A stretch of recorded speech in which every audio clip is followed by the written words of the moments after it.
Mga mi, gusto nyo bang matuto maglakad si baby? Bumili kayo nitong harness na to mga mi. Ito yung ginamit ko kay Haru, kaya talagang mabilis siya natuto maglakad. Tingnan nyo, naglalakad na siya ngayon. Alam mga mi, napakaganda niya kasi marami siyang lock. Okay, ito lang naman yung mga lock niya sa likod. At kung gusto nyo po tanggalin itong sa harap na takip, o pwede po. Ayan. So, ayan mga mi ha, meron pa siyang sa baba. Natatanggal din po ito yung sa baba niya mga mi. Itong yung sa punja niya, natatanggal din yan. Kung gusto nyo pong tanggalin yan, ayan, tanggalin nyo lang to. And then, naka-zipper po yan dito.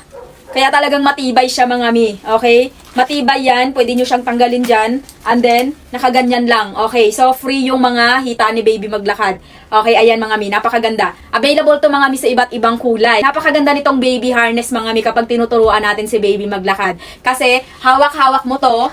And then, si baby safe na safe dito sa loob. Dahil lahat ng side nito mga mi malambot. Ayan, malambot po yung side na to. Kaya kung ako sa'yo mga mi, gusto mong matuto agad maglakad si baby, bilhin mo na tong baby harness. Available dyan sa ating Yellow Basket. Check out na!